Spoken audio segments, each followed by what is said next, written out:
Vipi, mbona unaona kila mtu ako juu? Kuna tatizo? Alafu babu, nakuona kana kwamba unataka kuondoka. Unaenda wapi na hujapata kiamsha kinywa? Mimi nilikuwa nanyosha tu mguu mimi, maana nasikia joto hapa zito hapa nyumbani. Lakini hivi sasa ndo kumekucha na tayari nimetoka kununua vitafunio. Kwa hiyo ningeomba ukae tukunywe chai kama familia, kisha tuzungumze, kwa sababu kuna maswali yanahitaji majibu. Ni sawa, lakini Mangale yuko wapi? Mangale hajarudi tangu jana aondoke na mimi. Kiufupi babu, Mangale hakulala hapo usiku wa kuamkia leo na hatujui kwa wapi. Hapa tutakuwa na kikao hapa, na sitafanya kikao na watu nusu. Lakini babu, chai iko tayari. Nimesema ni basi.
Mume wangu, hivi tuenda saa ngapi kumwona yule binti yetu? Roho yangu haijatulia tokea jana. Mimi ananijia kichwani. Najua bado na hasira kwa yale yaliyotokea, na nahisi unaona vile nilivyomshika mkono, lakini niwie radhi mume wangu. Usiku kucha nimekuwa na ndoto za kutisha, tena za ajabu ajabu. Nahisi mimi hayuko salama kule aliko.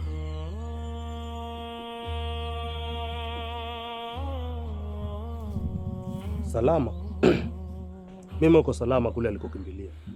Si yeye aliona huko ndiko kwenye maisha ya amani kuliko hapa nyumbani kwa babake? Na hizo ni ndoto tu. Utanisubiri nimalize ratiba zangu ndio nione kama miguu yangu itaniruhusu kukanyaga huko.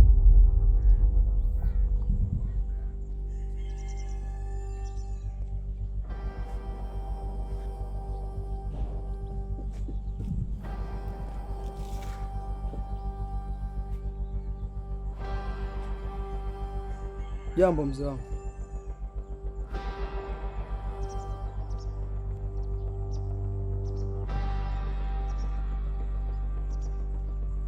Shikamoo mama.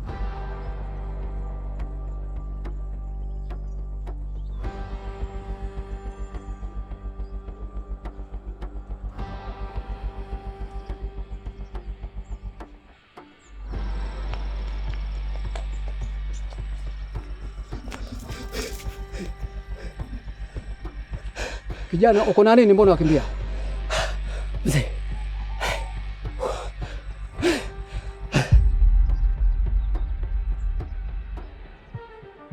Naona hata jua halijachomoza vizuri. Umeshafika mlangoni kwangu. Nini kimekuleta asubuhi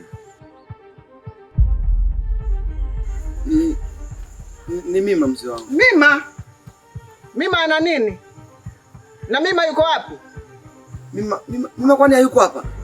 Mimi nimetoka nyumbani ili nije naulize nyinyi. Mima yuko wapi? Kijana, usitufanye watoto. Jana tulikuachia binti yetu, leo umekuja hapa kutulizia Mima yuko wapi? Ni kweli, lakini asubuhi nilivyoamka sikumkuta, nikajua moja kwa moja amekuja huku. Ndio maana nimekuja hivi nje niwaulize, la shangaa Mima hajafika hapa. Masaa machache tu umeanza kuyumba. Kijana, wewe ndio unajua mahali binti yangu yuko.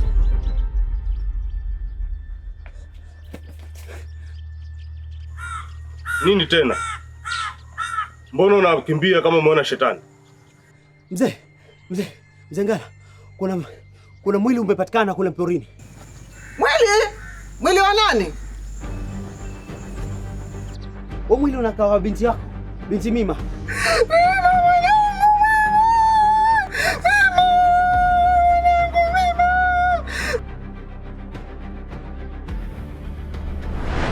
Hauwezi kosa cha kufanya.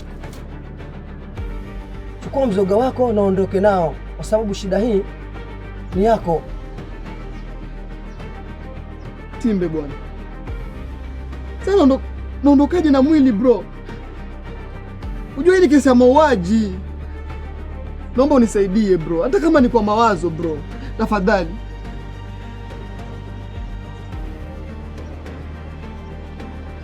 Nina wazo. Wazo gani? Tutasubiri hadi usiku, tuchukue mwili huu tukautupe msituni. Tukautupe? Utacheza kama wewe. Hapa script ni moja tu. Alitekwa, wakambaka, wakamua, wakamtupa kule msituni. Itabidi uonekane na huzuni kuliko mtu yoyote, na utabidi mtu wa kwanza kutangulia. Unamaanisha nini? Itabidi uende kwao ukamtafute.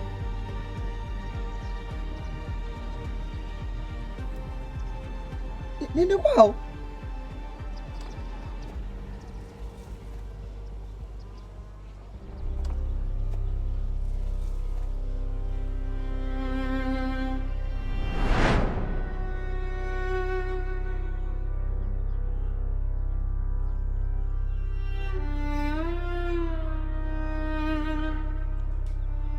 We Iram, unahika na mambo unayosema. Usilete habari za uongo hapa. Hilo tukio limetokea wapi? Na ni pori lipi? Ile pori ile kule karibu na daraja ya zamani. Hadi watu wameanza kukusanyika kule. Basi haina haja tupoteze wakati hapa. Nani tukaangalie kama kweli ni yeye. Simama hapo hapo.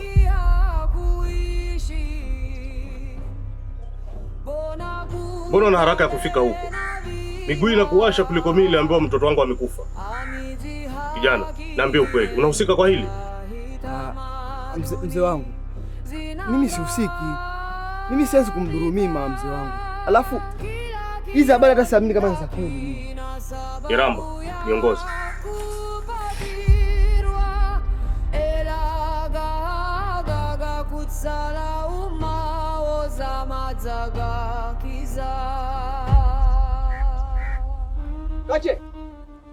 Kache! Kalume! Babu, kuna nini? Mangali amekuja? Bado hajafika babu. Kuna nini kwani ulikotoka? Kwani hamjui mtoto wa Mzee Ngala Mima amepatikana porini huko amekufa kinyama? Mima amekufa kinyama. Mima amekufa? Tena mwili wake uko tupu.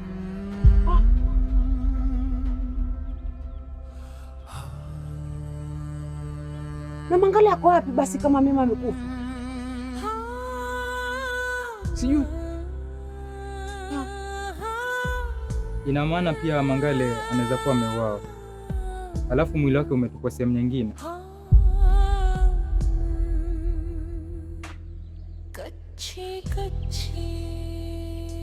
Sidhani.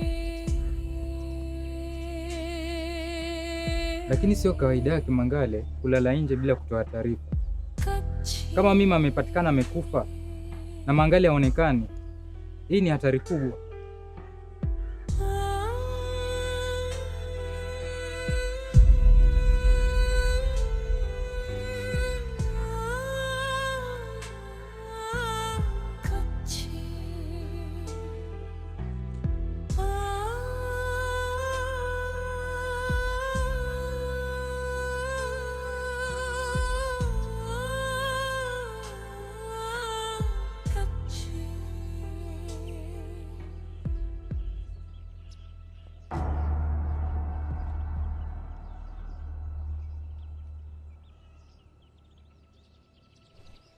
Mangali, hebu tuambie ukweli. hayo yanaozungumzwa kuhusu Mima wahusika? Babu, mimi sihusiki. Nahusikaje kumuua Mima babu? Namdhuruje mtu ambaye alikuwa anampenda kiasi kile babu? Iweje mtu ulitoka naye hapa na akapatikana porini akiwa yeye ankufa, na wewe umerudi hapa nyumbani ukiwa kwa salama? Iweje?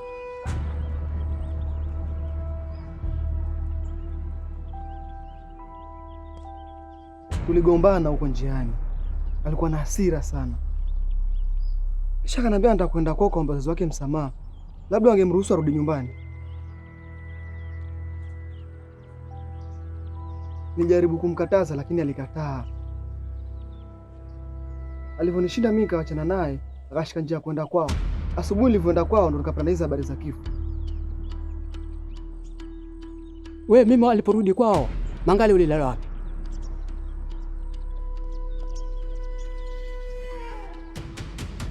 Pole sana mzee Ngala,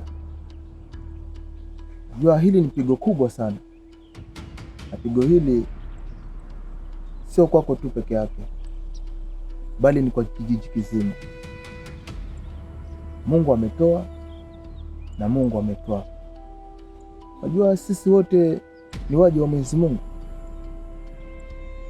basi bila shaka kwake tutarejea.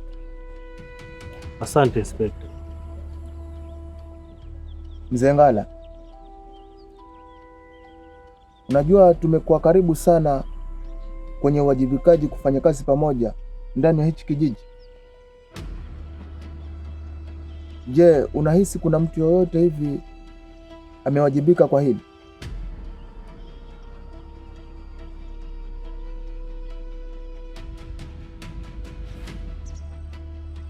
Jibu swali Mangali.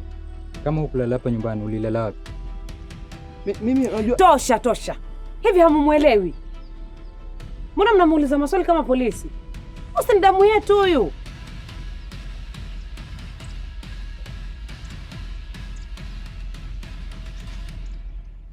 Kache, hatuzungumzii kuhusu uaminifu, tunazungumzia kuhusu maisha ya mtu aliyepotea. Mangali hawezi kudhuru mtu ambaye anampenda. Sasa badala ya kumuuliza maswali kama polisi, tufikirie vile ambavyo tutamsaidia. Kwa sababu mzee Ngala akija hapa na mnamjua tayari, atamkujia huyu. Kama mmesahau kwa huyu ndugu yetu huyu, damu yetu huyu. Lakini ni sawa. Mangali haina anajiuma. Hawezi kudhuru mtu ambaye anampenda. Ala!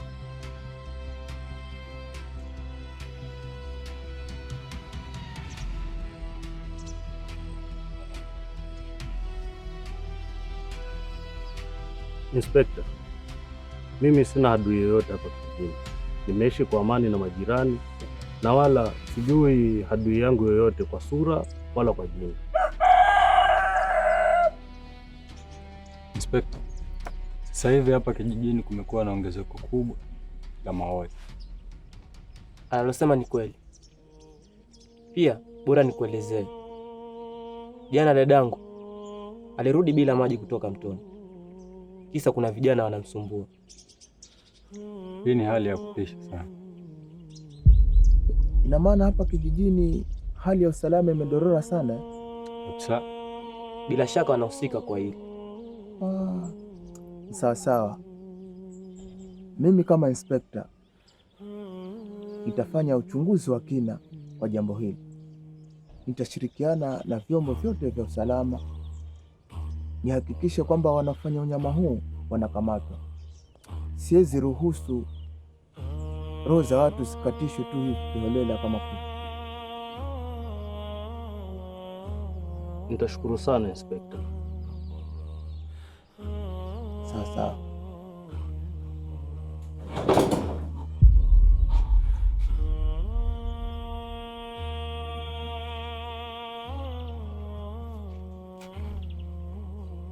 Boss, habari zimesambaa kijiji kizima.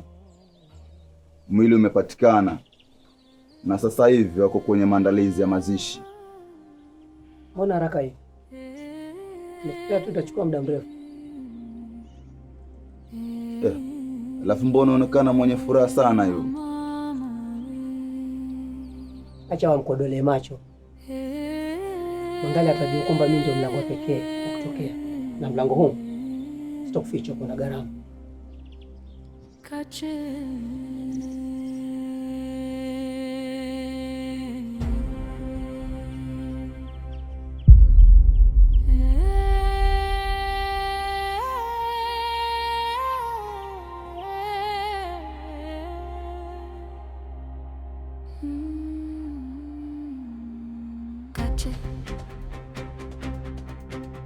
Yeah.